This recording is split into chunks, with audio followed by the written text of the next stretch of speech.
Students, आज की class में आप लोगों का वेलकम है। और आज हम लोग स्टडी करेंगे न्यूक्लियर बाइंडिंग एनर्जी पर न्यूक्लियॉन्स के बारे में। इससे पहले वाली क्लास में हम लोगों ने स्टडी किया था न्यूक्लियर बाइंडिंग एनर्जी, और यहाँ पे स्टडी करना है nuclear binding energy per nucleon. अब दोनों में डिफरेंस क्या है?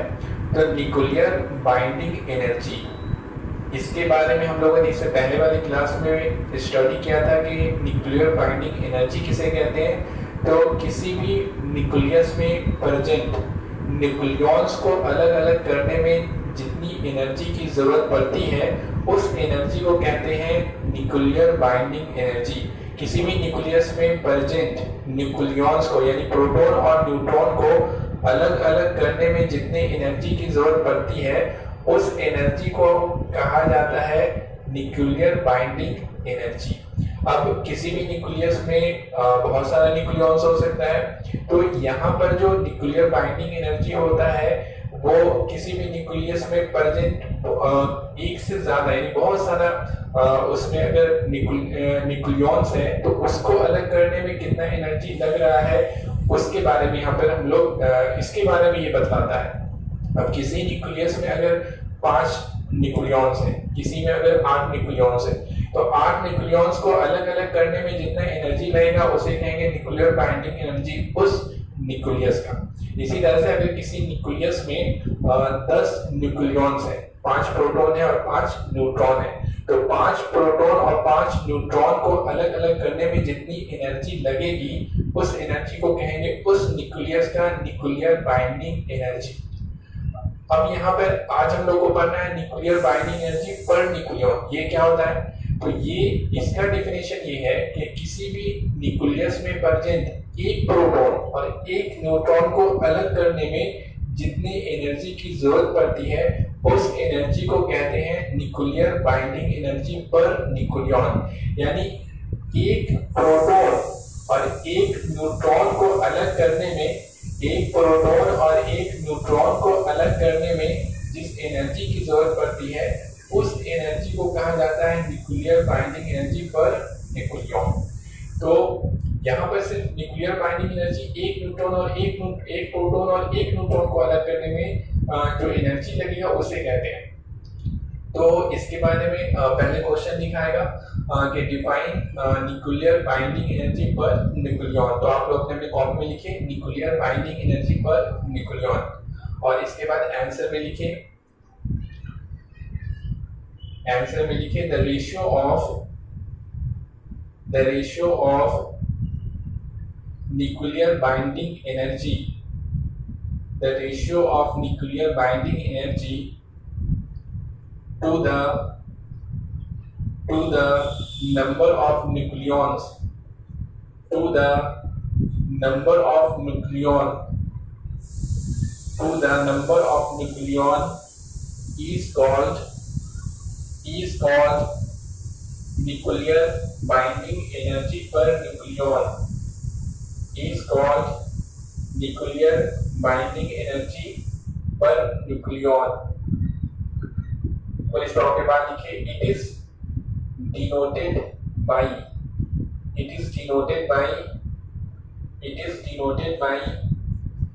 EBN। यहाँ पे लिखा हुआ है बोर्ड पे, देखिए E और नीचे में यहाँ पे BN, binding energy per nucleon, binding energy per nucleon EBN। और उसके बाद नीचे में दैट इज करके लिखिए that is EBN equal to, यहाँ पर इसे कॉपी कीजिए, EBN equal to number nuclear binding energy by number of nucleon, nuclear binding energy by number of nucleon, nuclear binding energy by number of nucleon. अब यहाँ पे देखिए, यहाँ पर हम लोग लिख सकते हैं EBN इक्वल टू लिखा जा सकता है न्यूक्लियर बाइंडिंग एनर्जी। तो पिछले वाले क्लास में हम लोगों ने देखा था कि न्यूक्लियर बाइंडिंग एनर्जी को इंडिकेट किया जाता है EB से, न्यूक्लियर बाइंडिंग एनर्जी को EB से इंडिकेट करते हैं बाय नंबर ऑफ न्यूक्लियॉन। मतलब ये कि नंबर ऑफ न्यूक्लियॉन, न्यूक्लियॉन का मतलब प्रोटॉन एंड न्यूट्रॉन, यानी प्रोटॉन और न्यूट्रॉन का नंबर, यानी कि नंबर ऑफ न्यूक्लियॉन का मतलब नंबर ऑफ प्रोटॉन और प्लस नंबर ऑफ न्यूट्रॉन। अब देखिए प्रोटॉन और न्यूट्रॉन इन दोनों को क्या कहा जाता है, किसी भी न्यूक्लियस का इसे कहा जाता है मास नंबर, और इसे इंडिकेट किया जाता है किससे, ए से। हम लोगों ने पढ़ा ए इक्वल क्या होता है, P प्लस एन होता है, number of proton plus number of neutron. तो नंबर ऑफ न्यूक्लियॉन की जगह पे क्या लिखाएगा, डायरेक्टली ए लिखेंगे, क्योंकि नंबर ऑफ न्यूक्लियॉन बराबर हो जाएगा number of proton plus number of neutron, और किसी भी न्यूक्लियस में प्रेजेंट प्रोटॉन के नंबर और न्यूट्रॉन के नंबर के सम को कहा जाता है उस न्यूक्लियस का मास नंबर, और इसे इंडिकेट किया जाता है ए से। तो यहाँ पर नंबर ऑफ न्यूक्लियॉन की जगह पे हम लोग क्या लिखेंगे, डायरेक्टली यहाँ पर लिखेंगे मास नंबर। तो ये हमारा फॉर्मूला हो गया किसका, nuclear binding energy per nucleon का हो गया, EBN equal to EB by A हो गया, जहां EBN है nuclear binding energy per nucleon, और EB का मतलब न्यूक्लियर बाइंडिंग एनर्जी, सिर्फ होगा न्यूक्लियर बाइंडिंग एनर्जी, और A का मतलब मास नंबर या फिर नंबर ऑफ न्यूक्लियॉन। इसको कॉपी कर लीजिए, उसके बाद नोट में लिखना है, नोट में लिखिए the nuclear binding energy per nucleon, the nuclear binding energy per nucleon indicates the stability of the nucleus, full stop के बाद लिखिए, it means that the stability of the nucleus is directly proportional to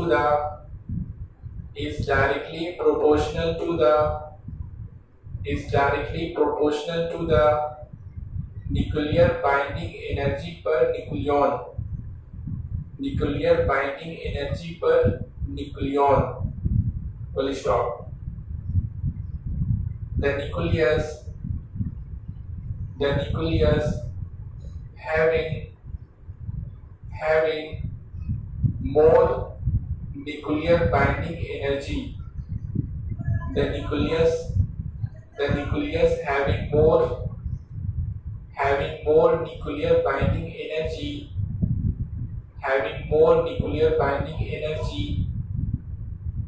having more nuclear binding energy will be more stable, whereas the nucleus having less nuclear binding energy per nucleon, the nucleus having less nuclear binding energy per nucleon will be less stable। अब देखिए यहाँ पर समझना ये है कि nuclear binding energy per nucleon से हमें क्या फायदा होगा। अगर हम किसी भी न्यूक्लियस का nuclear binding energy per nucleon निकालते हैं तो हमें इससे क्या फायदा होगा। तो इससे ये फायदा होता है कि ये किसी भी न्यूक्लियस के स्टेबिलिटी को बतलाता है कि वो कितना स्टेबल है, क्योंकि nuclear binding energy per nucleon किसी भी न्यूक्लियस के स्टेबिलिटी के डायरेक्टली प्रोपोर्शनल होता है। यानी जिस न्यूक्लियस का न्यूक्लियर बाइंडिंग एनर्जी ज्यादा होगा वो न्यूक्लियस ज्यादा स्टेबल होगा, और जिस न्यूक्लियस का न्यूक्लियर बाइंडिंग एनर्जी कम होगा वो न्यूक्लियस कम स्टेबल होगा। न्यूक्लियस भी कोई न्यूक्लियस ज्यादा स्टेबल होता है और कोई न्यूक्लियस कम स्टेबल होता है। तो पता कैसे चलेगा कौन ज्यादा स्टेबल है कौन लेस स्टेबल है, ये बताएगा उस न्यूक्लियस का न्यूक्लियर बाइंडिंग एनर्जी। तो इस तरह से हम लोग इससे हमें ये पता चल जाता है। अब देखिए इसके बाद हम लोग को ये पढ़ना है, हाँ यहाँ पर ये भी समझ सकते हैं कि ऐसा क्यों होता है। तो न्यूक्लियर बाइंडिंग एनर्जी है क्या? तो nuclear binding energy per nucleon है एक किसी भी न्यूक्लियस की एक न्यूक्लियन को यानी एक प्रोटॉन और एक न्यूट्रॉन को अलग करने का एनर्जी है। यानी अलग करने में जितनी एनर्जी लगेगी उसे ही कहेंगे nuclear binding energy per nucleon. अब जिस न्यूक्लियस का ये एनर्जी ज्यादा होगा यानी उसको उसके एक प्रोटॉन और एक न्यूट्रॉन को अलग करने में ज्यादा एनर्जी लग रहा है। अब ज्यादा एनर्जी लग रहा है इसका मतलब है कि दोनों के बीच में प्रोटॉन और न्यूट्रॉन के बीच में आपस में जो कॉम्बिनेशन है वो बहुत ज्यादा स्ट्रॉन्ग है यानी दोनों बहुत स्टेबल है, इसलिए उसको तोड़ने में क्या लग रहा है? ज्यादा एनर्जी लग रहा है इस तरह से। और जो लेस स्टेबल होगा तो उसे कम एनर्जी यानी nuclear binding energy per nucleon उसका कम होगा, थोड़ा ही एनर्जी देंगे और वो क्या हो जाएगा? टूट जाएगा। जैसे हम लोग देखते हैं कि दुनिया में ही अगर जो फैमिली ज्यादा स्टेबल है तो आप उसका कुछ कर नहीं सकते हैं क्योंकि वो आपस में बहुत ज्यादा स्टेबल है, और जो कम स्टेबल है तो आप उनका कुछ भी आसानी से कर सकते हैं। तो इस तरीके से हम लोग देख सकते हैं कि nuclear binding energy per nucleon किसी भी न्यूक्लियस की स्टेबिलिटी को बदलाता है। जिसका ये एनर्जी ज्यादा होगा वो न्यूक्लियस ज्यादा स्टेबल होगा, और जिसका ये एनर्जी कम होगा वो न्यूक्लियस कम स्टेबल होगा। इसके बाद आगे हम लोग को एक क्वेश्चन देखेंगे। क्वेश्चन लिखिए, find mass defect.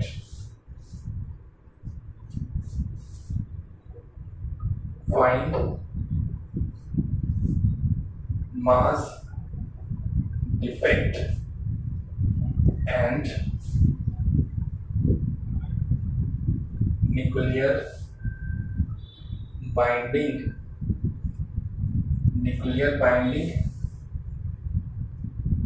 Energy.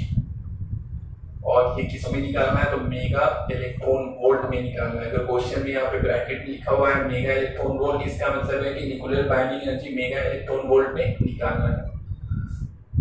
Of oxygen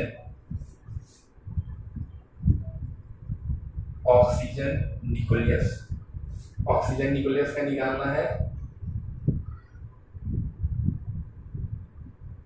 sorry 816 दिया हुआ है। गिवन आपको क्या दिया हुआ है? तो आपको दिया हुआ है एम यानी ऑक्सीजन का एक्सपेरिमेंटल मास। इस तरह से अगर क्वेश्चन में दिया हुआ है तो ऑक्सीजन का जो ऑक्सीजन न्यूक्लियस का जो एक्सपेरिमेंटल मास होगा वो आपको दिया हुआ है। ये दिया हुआ है 15.99053 यो दिया हुआ है, और कॉमा में प्रोटॉन का मास दिया हुआ है 1.00727। ये हम लोग जानते भी इतना होता है, देखे भी थे हम लोग। एंड ये दिया हुआ है मास ऑफ न्यूट्रॉन, ये दिया हुआ है 1.00866 यू, 1.00866 यू दिया हुआ है। इतना चीज आपको दिया हुआ है और कह रहा है निकालने के लिए मास डिफेक्ट। पहले तो मास डिफेक्ट निकालने के लिए कह रहा है किसका?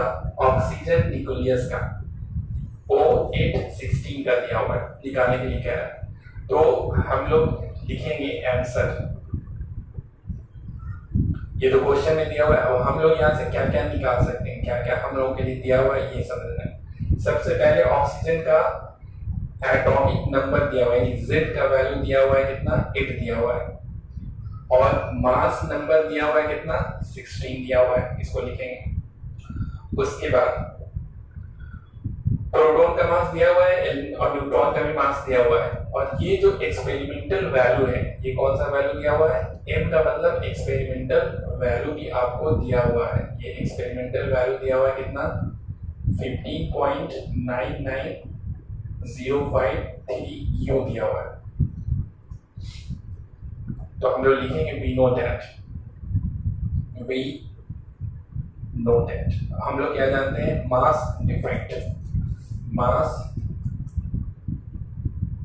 डिफेक्ट, मास डिफेक्ट को इंडिकेट क्या आता है डेल्टा एम से, और ये होता है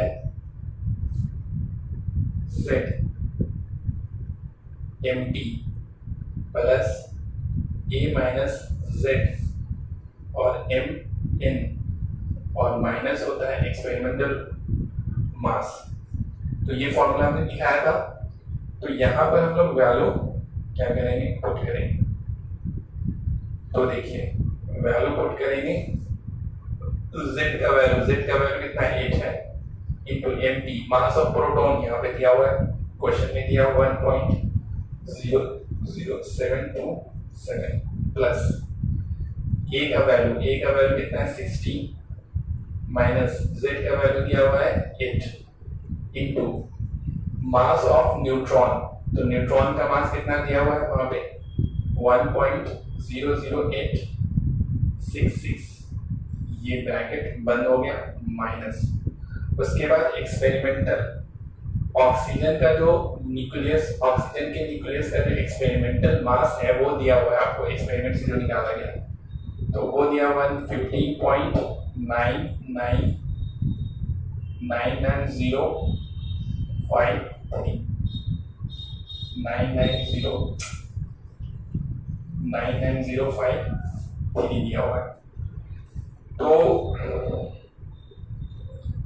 आगे हम लोग बढ़ेंगे, तो यहाँ पे हो जाएगा 8 into 1.00727 प्लस 16 में से 8 को डिफरेंस करेंगे तो 8 आएगा यहाँ पर, और इंटू 1.00866 और माइनस में लिखेंगे 15.99 और 053।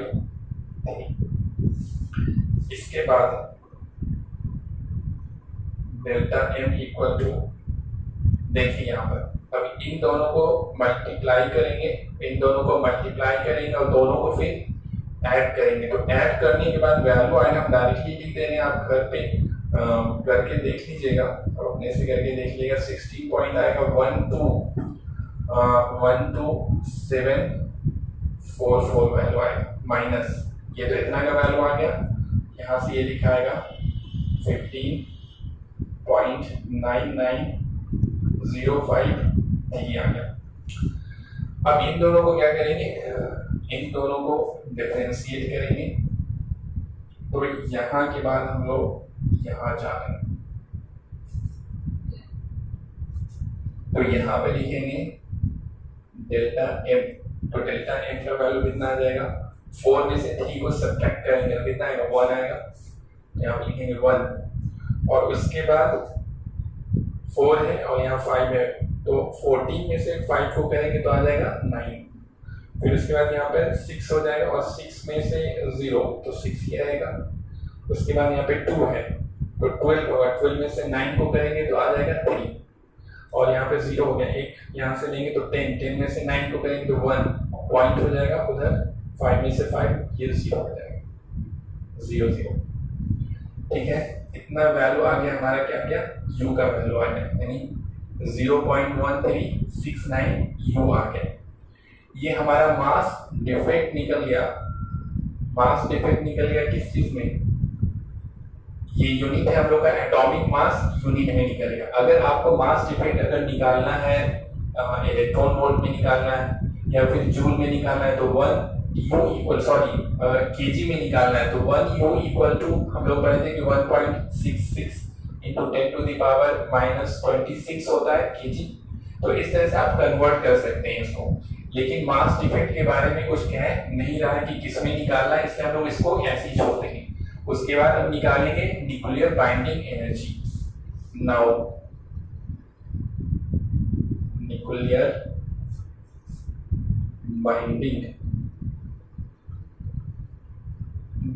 Binding energy. तो न्यूक्लियर बाइंडिंग एनर्जी निकालना है तो ये होता है फॉर्मूला, हम लोग क्या जानते हैं EB, ये होता है डेल्टा M और C² होता है। ठीक है, ये फॉर्मूला लिखाए थे न्यूक्लियर बाइंडिंग एनर्जी का formula. Delta M mass defect into C square होता है। लेकिन हम लोग इस फॉर्मूला को यहाँ पर नहीं लगाएंगे, क्योंकि अगर इस फॉर्मूला से आप निकालने जाइएगा तो आपको कह रहा है कि nuclear binding energy mega electron volt में निकालना है, तो आपको बहुत लंबा चला जाएगा। पहले तो यू को चेंज करना पड़ेगा केजी में, फिर केजी से हम लोग जाएंगे जूल में, और फिर जूल से उसको कन्वर्ट करना पड़ेगा इलेक्ट्रॉन वोल्ट में, उसके बाद मेगा इलेक्ट्रॉन वोल्ट में। बहुत ज्यादा लंबा प्रोसेस जाएगा, क्योंकि आपको हमने एक प्रॉब्लम करके दिखाया था कि 1 यू को अगर चेंज करना है जूल में, 1 यू अगर कोई 1 यू कोई ऑब्जेक्ट है, उसका अगर मास है 1 यू, सिर्फ उसका मास है 1 यू, और उस मास को अगर एनर्जी में चेंज करना है E बराबर mc स्क्वायर से, तो अगर एनर्जी में चेंज कर रहे हैं और एनर्जी को जूल में दिखाना है और मेगा इलेक्ट्रॉन में वोल्ट में भी दिखाना है, तो हमने ये दिखाया, हम लोगों ने ये देखा था कि 1 यू इक्वल टू को जब चेंज किए थे तो ये आया था 931.5 मेगा इलेक्ट्रॉन वोल्ट आया था। ये आप अपने पिछले वाली क्लास में देखिएगा, तो 1 यू को जब एनर्जी में चेंज किए हैं तो इतना आता है। तो हम लोग क्या करेंगे, इसी यहाँ पर ये वाला प्रोसेस यानी डायरेक्टली लगाएंगे, क्योंकि आपको मेगा इलेक्ट्रॉन वोल्ट में निकालना है। तो देखिए यहाँ पे कैसे समझना है, समझने के लिए बताते हैं। जैसे कि अगर 1 यू है, इसको अगर आप चेंज कर रहे हैं, कोई ऑब्जेक्ट है उसका मास है 1 यू, और 1 यू मास के ऑब्जेक्ट को अगर एनर्जी में इक्विवेलेंट एनर्जी में अगर चेंज कर रहे हैं तो कितना एनर्जी मिलेगा, ये एनर्जी मिलता है 931.5 मेगा इलेक्ट्रॉन वोल्ट। ये मिलता है मेगा इलेक्ट्रॉन वोल्ट मिलता है। तो अगर इतना यू को चेंज करेंगे तो कितना मिलेगा, एक यू को कन्वर्ट करेंगे तो इतना मेगा इलेक्ट्रॉन वोल्ट एनर्जी, तो इतना यू को चेंज करेंगे। या फिर आपको ऐसे बताते हैं 1 यू को, अगर कोई कहेगा 5 यू को चेंज करेंगे तो क्या करेंगे, 5 से इसको मल्टीप्लाई कर देंगे, ये वैल्यू को, ये जो वैल्यू है उसको क्या करेंगे 5 से मल्टीप्लाई करेंगे। कोई कहेगा 10 यू में कितना एनर्जी मिलेगा मेगा इलेक्ट्रॉन वोल्ट में, तो 10 यू यहाँ पर लिखेंगे। तो 10 यू में तो इस वैल्यू को क्या करेंगे 10 से 10 इंटू क्या करेंगे 10 इंटू 931.5 से मल्टीप्लाई कर देंगे तो डायरेक्टली हमें मिल जाएगा। इतना ज्यादा कुछ करने की जरूरत नहीं है। तो इसी तरीके से जब 1 यू में इतना एनर्जी मिलता है, 10 यू में 10 से मल्टीप्लाई, 5 यू से 5 से मल्टीप्लाई, इसी तरीके 0.13691 में कितना मिलेगा, तो इस वैल्यू से क्या करेंगे डायरेक्टली मल्टीप्लाई कर देंगे, 2 लाइन में हमारा आंसर आ जाएगा। ठीक है, तो यहां से हम लोग क्या करेंगे, इस फॉर्मूला को यहाँ पे चेंज करके क्या करेंगे, लिखेंगे डायरेक्टली कि EB बराबर ये लिखेंगे यहाँ पर, क्योंकि इससे मल्टीप्लाई कर रहे हैं, और इसके बराबर क्या लिखना है, ये जनरली ये लिखाएगा 0.13691 और इंटू में, समझे, इंटू में कितना लिखेंगे, इससे मल्टीप्लाई कर देते हैं, तो यहाँ पर इससे मल्टीप्लाई कर दिया जाएगा डायरेक्टली। अब ये सब आप अलग से लिख लीजिएगा, तो ये हो जाएगा 0.5 मेगा इलेक्ट्रॉन वोल्ट। तो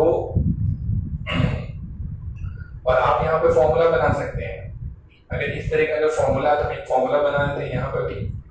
ये क्या है, ये है डेल्टा एम मास डिफेक्ट, यानी अगर मेगा इलेक्ट्रॉन वोल्ट में निकालने के लिए एनर्जी कहा जा रहा है, मेगा इलेक्ट्रॉन वोल्ट में अगर न्यूक्लियर बाइंडिंग एनर्जी निकालने के लिए कहा जा रहा है, तो जो मास डिफेक्ट आया है उस मास डिफेक्ट को 931.5 से मल्टीप्लाई कर देंगे, डायरेक्टली वो निकल जाएगा मेगा इलेक्ट्रॉन वोल्ट में। तो यहाँ पर फॉर्मूला देखिए, इतना इक्वल टू क्या लिख सकते हैं, डेल्टा एम। तो यहाँ पर पहले एक फॉर्मूला बना देते हैं ताकि आप डेल्टा एम हो गया और इनटू इससे मल्टीप्लाई करते हैं, ये भी एक फॉर्मूला बन गया, वो भी एक फॉर्मूला है, लेकिन वो एक उस फॉर्मूला से अगर बनाएंगे तो भी आंसर उतना ही आएगा, लेकिन क्या होगा कि आपका बहुत ही टाइम ज्यादा लगेगा। तो ये फॉर्मूला याद रखना है यहाँ पर कि अगर मास डिफेक्ट निकालने के बाद अगर न्यूक्लियर बाइंडिंग एनर्जी निकालना है मेगा इलेक्ट्रॉन वोल्ट में, तो मास डिफेक्ट को मल्टीप्लाई कर देंगे 931.5 मेगा इलेक्ट्रॉन वोल्ट से, डायरेक्टली निकल जाएगा आपको nuclear binding energy mega electron volt में। तो यहाँ से जब आप मल्टीप्लाई कीजिएगा तो E B equal to delta m का वैल्यू लिखेंगे यहाँ पे 0.13691 और इंटू हो जाएगा 931.5, ये हो गया मेगा इलेक्ट्रॉन वोल्ट। तो ई बी बराबर जब आप इसको मल्टीप्लाई कीजिएगा तो ये वैल्यू आएगा 127.53 मेगा इलेक्ट्रॉन वोल्ट। ये आ गया आपका आंसर। देखिए 2 लाइन में बन गया, और उस फॉर्मूला से बनाएंगे तो बहुत ही लंबा जाएगा और आंसर एक नहीं आएगा। इसलिए इस फॉर्मूला को भी याद कर लेंगे कि अगर मेगा इलेक्ट्रॉन वोल्ट में निकालने के रहेगा तो डायरेक्ट निकाल देंगे, जूल में निकालने के लिए रहेगा तो वो जो हमारा फॉर्मूला है डेल्टा एम इंटू सी स्क्वायर उससे निकालेंगे। तो इस तरह से आप इसको क्या कर सकते हैं, बना सकते हैं। इसको कॉपी कर लीजिएगा, इसको कॉपी कर लीजिए। उसके बाद नेक्स्ट क्वेश्चन लिखिए